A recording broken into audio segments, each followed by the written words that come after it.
एक इंतहाई दुख वाली खबर है कि फवाद चौधरी साहब भी पार्टी छोड़ गए। फवाद चौधरी साहब तो पार्टी के तर्जमान होते थे, इमरान खान साहब के दाएं खड़े होते थे, बाएं खड़े होते थे, इमरान खान साहब की तर्जुमानी करते थे और हमारे शोज़ में आते थे। हम उनके साथ बड़ी हमारी दोस्ती थी। वो मुख्तलिफ़ जगह पे पार्टी को रिप्रेजेंट करते थे और ऐसा महसूस होता था कि सारी पार्टी ख़त्म हो सकती है लेकिन फवाद चौधरी साहब कहीं नहीं जा सकते। लेकिन फवाद चौधरी साहब भी पार्टी छोड़ गए। एक हैरानकुन बात है कि अगर फवाद चौधरी साहब ही चले गए तो फिर अब इमरान खान साहब भी बाकी बचे हैं। तो मुझे बाज़ ये भी महसूस होता है कहीं इमरान खान साहब ये ऐलान ना कर दें कि जी मैं अपनी पार्टी छोड़ रहा हूँ और आज के बाद मेरा सियासत के साथ कोई ताल्लुक़ नहीं होगा, क्योंकि इतने इतने लोग ऐसे ऐसे लोग पार्टी छोड़ के जा रहे हैं। तो एक बुरी खबरों का शिकार है पीटीआई इस वक्त। अब इस पे रहम की तवक्कुई की जा सकती है। अब अगर देखा जाए तो पीटीआई का जो क्राइसिस है वो बड़ा खौफनाक है। पीटीआई के अंदर तोड़ फोड़ का सिलसिला अभी तक चल रहा है और ऐसे महसूस होता है कि शायद एक हफ्ते के अंदर अंदर पूरी पार्टी को डिसमेंटल करके छोटे छोटे हिस्सों में तकसीम करके टोटल फारग कर दिया जाएगा। आज दो बड़े वाक़यात हुए जिनकी तरफ मैं आपकी तवज्जो भी मबज़ूल करवाना चाहता हूं और बताना चाहता हूं कि हक़ाइक़ हैं क्या। आज इमरान इस्माइल साहब को अदालत में पेश किया गया था और इमरान इस्माइल आप जानते हैं कि इमरान खान साहब के बहुत करीबी दोस्त थे और इसके साथ साथ वो गवर्नर सिंध रहे हैं। और आपको ये भी पता होगा कि जब वो गवर्नर सिंध थे तो उनके ख़यालात कितने थे, फिर उसके बाद जब वो इमरान खान साहब के साथ खड़े होते थे तो किस किस्म के नारे लगाते थे। बल्कि इमरान इस्माइल साहब ने एक गाना भी बनाया था, आपको शायद याद हो कि वो आप गाना अगर आप गुनगुनाएंगे तो आपको खुद अंदाज़ा हो जाएगा कि इमरान इस्माइल साहब क्या क्या काम करते रहे। आई रे पीटीआई आई रे, आपको याद होगा।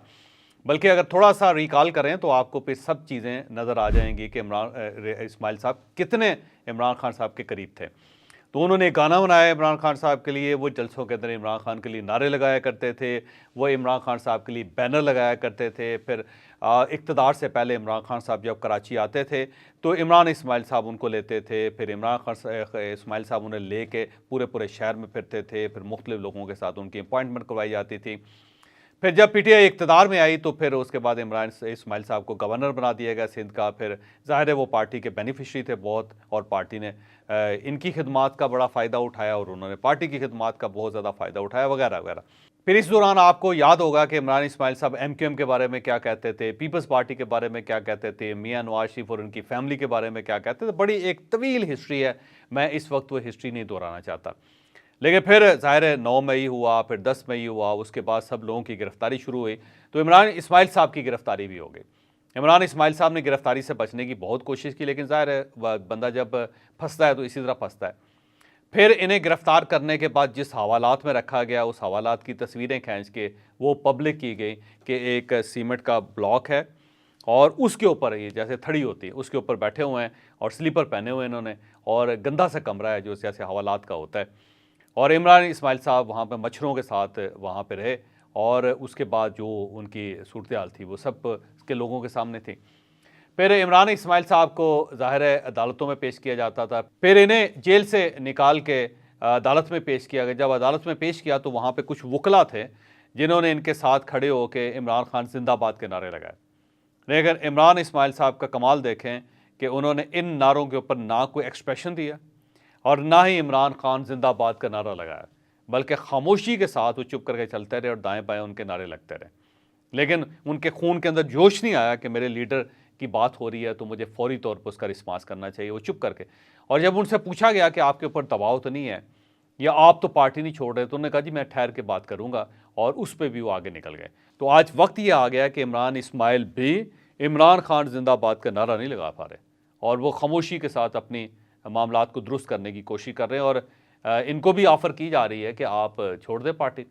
और मेरा ख्याल है ये बिल्कुल एज पे पहुँचे हैं, बिल्कुल किनारे पे पहुँचे हैं। किसी वक्त पे इमरान इस्माइल साहब की प्रेस कॉन्फ्रेंस होगी और उसके बाद वो बताएंगे कि कितना जुल्म हुआ है इनके साथ। और 9 मई और 10 मई पाकिस्तान का स्याह तरीन दिन है और ये दिन तारीख़ के बाब में हमेशा लिखा जाएगा और पीटीआई इसकी ज़िम्मेदार समझी जाएगी। लिहाजा मैं सियासत से ताइब हो रहा।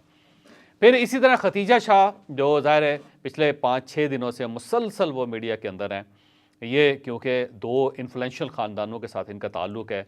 इनके जो नाना थे जनरल आसिफ नवाज़ साहब वो आर्मी चीफ़ रहे हैं, जो इनके वालिद हैं वो सुलेमान शाह साहब हैं, वो वज़ीर ख़ज़ाना रहे हैं और बड़े पावरफुल वज़ीर ख़ज़ाना रहे हैं। और इसके साथ साथ जो उनका ससुराल है वो भी बड़ा तगड़ा ख़ानदान है। उनके जो ससुर हैं सरमद साहब, उनका मियाँ नवाज शरीफ और मियाँ शहबाज शरीफ के साथ बड़ा गहरा ताल्लुक़ है। ये खातून जो है ये 2 इस वक्त ब्रांड चला रही हैं और बड़े तगड़े ब्रांड चल रहे हैं इनके और बड़ा पैसा कमा रही हैं। और एलीट फैमिली के साथ इनका ताल्लुक़ है। कभी ज़िंदगी में उन्होंने सख्ती देखी नहीं, ना कभी धूप देखी है, ना गर्मी देखी है, ना सर्दी देखी है, ना गर्द देखी है, ना हवालात देखी हैं और ना ही पुलिस स्टेशंस देखे हैं, क्योंकि ये तो एलीट लोग हैं ना जी। अब इनका मेरा ख्याल इनकी भी बदकिस्मती थी कि ये भी इंकलाब के वो जो धारा था उसके अंदर बह गई और कोर कमांडर के घर पहुंच गई हैं और वहाँ पे इन्होंने बाकायदा जो यास्मीन राशिद साहिबा की गाड़ी को ड्राइव किया था, ये वहाँ पे गई, वहाँ पे नारे लगाए, फिर इन्होंने वहाँ फुटेजेस बनाई, फिर उन फुटेजेस को वायरल किया इन्होंने और फिर जिस किस्म के कमेंट्स ये वहाँ पे दे रही हैं वो सारे रिकॉर्ड हो गए, वो आ गए। और उसके बाद अब सबको पकड़ना शुरू किया गया। तो खदीजा शाह का ख्याल ये था कि मुझे नहीं गिरफ़्तार किया जाएगा। उसकी वजह ये कि इतना ज़बरदस्त किस्म का फैमिली प्रोफाइल हो तो फिर गिरफ़्तारी कैसे बनती है। लेकिन जब हर तरफ से इनको दरवाजे पे नॉक करना शुरू किया गया, फिर इनके हस्बैंड को गिरफ़्तार कर लिया गया, तो फिर इन्होंने दौड़ना भागना शुरू कर दिया और फिर ये अपनी एक सहेली के फ्लैट में चली गई।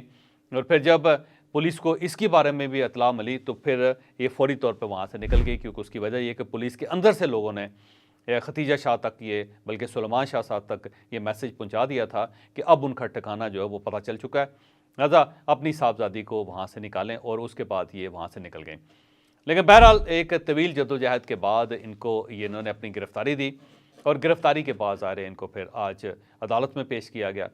जब अदालत लाया जा रहा था तो आपने देखा होगा कि लंबा सा कपड़ा था जो उनके मुंह के ऊपर था, फिर एक पुलिस वैन थी जिसके साथ 2 और कैदी ख़वातीन भी थीं, उनके साथ फिर खतीजा शाह को आना पड़ा और वो एक अजीब एम्बैरसमेंट सी फील कर रही थी और बल्कि वो बार बार ये एतराज़ कर रही थी कि ये छोटी सी वैन है, इसके अंदर एसी नहीं है और फिर मुझे पानी नहीं पिलाया जा रहा, मुझे प्यास लगी हुई है। लेकिन ज़ाहिर है फिर इंकलाब के अंदर तो प्यास भी लगती है, फिर छोटी गाड़ियाँ भी होती हैं, फिर हवालात भी होते हैं, फिर ये गंदे गंदे पुलिस वाले भी होते हैं जिनको ज़ाहिर है इनको तो अंदाज़ा ही नहीं कि पुलिस करती क्या है और कानून क्या होता है, आइन क्या होता है, फिर अदालतें क्या होती हैं, सारे किसी चीज़ का अंदाज़ा नहीं ना। आप तो एलीट लोग हैं और ज़बरदस्त किस्म की फैमिलीज़ के साथ ताल्लुक़ है, पैसा खुला है, ज़िंदगी आपने बड़ी ज़बरदस्त गुजारी है और इसके साथ साथ आप इंकलाब भी चाहते हैं। एक ऐसा इंकलाब चाहते हैं जिसमें पूरा मुल्क बदल जाए, लेकिन आपके ऊपर आंच नहीं आनी चाहिए, आपके ब्रांड्स में इजाफा होना चाहिए, आपके पैसे में इजाफा होना चाहिए, आपकी लेविश लाइफ के अंदर इजाफा होना चाहिए। लेकिन जो गलियों के अंदर लोग फिर रहे हैं उन सब के सर फटने चाहिए, उनके खून निकलने चाहिए, उनके ऊपर तशद्दुद होना चाहिए, उनको पुलिस को चाहिए कि उन्हें घसीट कर साइडों पर ले जाएं या उनको जेलों में फेंक दे वगैरह वगैरह। और फिर जो एक गवर्नमेंट है उसको निकाल के साइड पे फेंक के उसकी जगह इमरान खान साहब को बिठा दिया जाए। तो मुझे अजीब सा महसूस हो रहा है इस पिछले 3-4 दिनों के अंदर कि पीटीआई जो पाकिस्तान की मकबूल तरीन जमात होती थी, जिसका क्लेम था कि हम तो जी पूरी दुनिया को बदल देंगे, पाकिस्तान तो बड़ा छोटा सा मुल्क है, और फिर जब उसके ऊपर सख्ती आई तो इस तरह एक एक रात के अंदर इतनी तब्दीली आई कि जिसको हजम करना आसान काम नहीं है। शिरीन मज़ारी साहिबा की आप ट्वीट्स पढ़ लें बाजी की, ऐसा लगता था कि वो अमेरिका से टकरा जाएंगे और वो पाकिस्तान की इस्टेब्लिशमेंट को तो कुछ समझती नहीं थी। लेकिन जब उनको गिरफ्तार किया गया तो वो एक हफ्ता नहीं निकाल सकी, उनको जब 3-4 मरतबा अदालत जाना पड़ा, 3-4 मरतबा उनकी बेल हुई और फिर उन्हें दोबारा उसी गाड़ी में बिठा के दोबारा हवालात ले जाया गया तो वो क्रैश कर गए। यानी सिर्फ एक हफ्ते के अंदर क्रैश कर गए वो। और इसके साथ साथ आप इमरान इस्माइल साहब को देख लें, फिर आप अली जैदी साहब की सूरत हाल देख लें कि वो तो टकरे मार रहे हैं हवालात के अंदर बैठ के, अफसोस कर रहे हैं कि मैंने क्या किया। फिर इसके अलावा जो जो लोग जा रहे हैं इस पार्टी से, सब पार्टी के इन लोगों का प्रोफाइल निकाल लीजिए। यानी एक हफ्ता नहीं निकाला इन्होंने और आहोजारी चल रही है और गिरियाजारी चल रही और सियासत से तायब होने का ऐलान हो रहा है। जबकि उसके मुकाबले में जब ये इक़्तिदार में थे तो इन्होंने क्या क्या नहीं किया। आप सिर्फ हनीफ अब्बासी को देख लीजिए। हनीफ अब्बासी एक पॉलिटिकल वर्कर है, एक गरीब आदमी है, उसने बड़ी स्ट्रगल की और उसके ऊपर एफिडेविट डाल के उस शख्स को उम्र कैद की सज़ा सुना दी गई और इमरान खान साहब क्या उनके बारे में ललकार मारते होते थे, आपको याद होगा।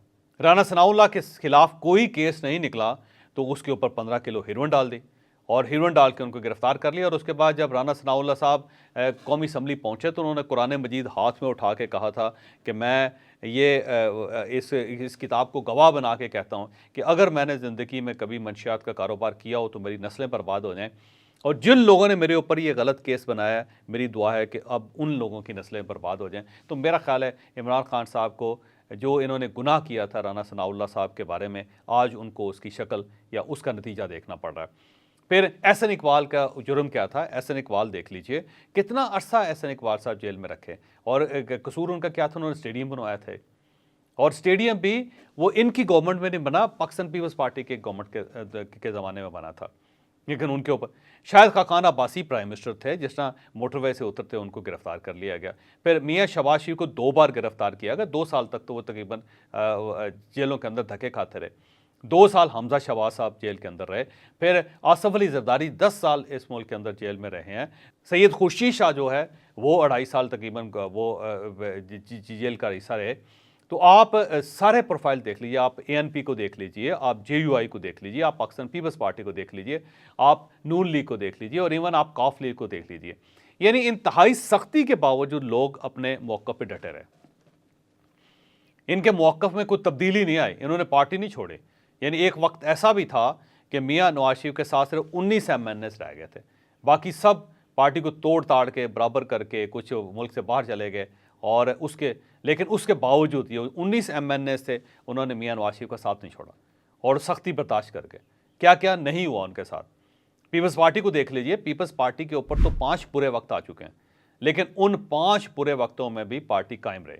लोगों ने इस तरह अपनी पार्टी को नहीं छोड़ा। और यहाँ पे इमरान खान साहब जो एक अजीम इनकलाबी लीडर हैं, आप उनके साथ देख लें कि उनकी पार्टी उनके साथ कर क्या रही। यानी इस वक्त इमरान खान साहब जमान पार्क में तकरीबन तनहा है, उनके मुलाजमीन के अलावा वहाँ पे कोई शख्स नहीं है। और जो उनको जानने वाले लोग हैं वो उन सबको तरस आ रहा है इमरान खान के ऊपर, कि कभी ऐसा सोचा भी नहीं था कि इमरान खान साहब के साथ ये होगा। और उनकी जो तन्हाई है, अब वो मुंह से बोल रहे, लोगों को फील हो रहा है कि इमरान खान साहब क्रैश कर रहे हैं। एक बहुत बड़ा टाइटैनिक है जो क्रैश कर रहा है, और अभी इस टाइटैनिक को क्रैश करने में कितना टाइम लगा? 2 हफ्ते लगे। 2 हफ्ते के अंदर अंदर जो पार्टी है वो बराबर हो रही। और फिर इसके साथ साथ जो इनके खतीजा शाह जैसे लोग थे, जो ये समझते थे कि हम एलीट हैं, और लेकिन इसके बावजूद हमें एक सॉफ्ट इंकलाब चाहिए। और सॉफ्ट इंकलाब किसके खिलाफ चाहिए? इस्टेब्लिशमेंट के खिलाफ चाहिए, और PDM के खिलाफ चाहिए। और इसके साथ साथ पाकिस्तान के अंदर जो बाकी लोग हैं जो इमरान खान साहब के रास्ते की रुकावट है, उन सब के खिलाफ चाहिए इंकलाब। और ये इंकलाब के इस रास्ते पे इतने अंधे हो गए कि इन्होंने ना पाकिस्तान की इज़्ज़त का ख्याल रखा, ना पाकिस्तान की सलामती का ख्याल रखा, ना इन्होंने शोहदा को बख्शा, ना इन्होंने आर्मी इंस्टॉलेशन को बख्शा, ना इन्होंने सिविलियन इंस्टॉलेशन को बख्शा, ना इनसे एम्बुलेंसेज इनके हाथ से महफूज रही, ना इनसे मेट्रो स्टेशन इनके हाथ से महफूज रहे। तो पाकिस्तान का इंजर पिंजर हिला के रख दिया इन्होंने 2 दिन में। और कसूर क्या था कि इमरान खान साहब को गिरफ्तार कर लिया गया था। लेकिन करैक्टर देखें कि आज ये लोग सिर्फ 1 हफ्ते के बाद रो रहे हैं। खतीजा शाह उनके लवाहिकीन पूरी कोशिश कर रहे हैं कि कम से कम उन्हें एक ऐसे कमरे में बंद कर दिया जाए जहां कम से कम AC तो हो। यानी AC के लिए भी खतीजा शाह की तरफ से एक दरख्वास्त की जाए। और फिर मिनरल वाटर चाहिए, फिर खाना घर का चाहिए, और फिर वकील भी बड़े बड़े चाहिए, और फिर पार्डन भी वो कहते हैं कि आप कर दें, हम उसके लिए भी एक अंडरटेकिंग देने के लिए तैयार हैं। और वो ये भी कह रही हैं कि अगर आप मुझे छोड़ दिया जाए तो मैं अमेरिका वापस चली जाती हूँ, तो क्योंकि वो डुअल नेशनलिटी उनके पास, तो दूसरी शरीयत भी है, तो उस दूसरी शरीयत को भी इस्तेमाल करना चाहते। तो एक तरफ इंकलाब ये है कि आप पाकिस्तान के इंजर पिंजर को हिला देते हैं, और दूसरी तरफ करैक्टर ये है कि आप 2 दिन भी सख्ती बर्दाश्त नहीं कर पाते। एक तरफ आप टकरा रहे हैं पूरी दुनिया के साथ, और आप समझ रहे हैं कि इमरान खान साहब दुनिया के सबसे बड़े लीडर है, और इस लीडर के साथ ना चलने वाले लोग अल्लाह ताला की नेमत की तौहीन कर रहे हैं। लेकिन जब बुरा वक्त आता है तो आप फ़ौरन साथ छोड़ देते हैं, और उसके बाद आपको अपने बच्चे याद आ जाते हैं, फिर अपना मरहूम खामद आपको याद आ जाता है, फिर आपको फैमिली याद आ जाती है, फिर आपको कारोबार याद आ जाता है, फिर आपको पाकिस्तान भी याद आ जाता है। और उसके बाद ये कहते हैं कि हम सियासत के ऊपर 2 हरफ डाल फेर के हम अपने घर वापस जाना चाहते हैं। तो ये करैक्टर है, मुझे लगता है कि इस करैक्टर ने इस पूरी पार्टी को और इसके साथ साथ इस पूरे मुल्क को बर्बाद कर दिया। अब एक सवाल ये है कि इमरान खान साहब के पास क्या ऑप्शन है? मेरा ख्याल है इमरान खान साहब के पास सिर्फ 2 ही ऑप्शन है। एक ऑप्शन ये है कि अपनी गलतियों का एतराफ़ करें, और उसके बाद कौम से माफ़ी मांगे, मियां नवाज शरीफ से भी माफ़ी मांगे, आसिफ अली जरदारी से भी माफ़ी मांगे, और उसके बाद फिर इन सब के साथ मिल के बैठ के इस मुल्क को आगे बढ़ाने के बारे में सोचें। और दूसरा ऑप्शन ये है कि इसी तन्हाई के अंदर सिसक सिसक के खामोशी के साथ इस दुनिया से रुखसत हो जाए, क्योंकि अब इनके घर कोई बंदा आने वाला नहीं है। अवाम का भी दिल तोड़ दिया इन्होंने, और अपने ज़ाहिर कारकुनों का दिल तो ये पहले तोड़ चुके हैं। तो आने वाले दिनों में इमरान खान साहब के लिए मेरा ख्याल है मज़ीद सख्तियाँ हैं, और अब शायद इनके वो लोग भी इनके साथ ना हों जिन्होंने पूरी ज़िंदगी अपने इमरान खान साहब की सांसें गिनते गिनते गुजारते।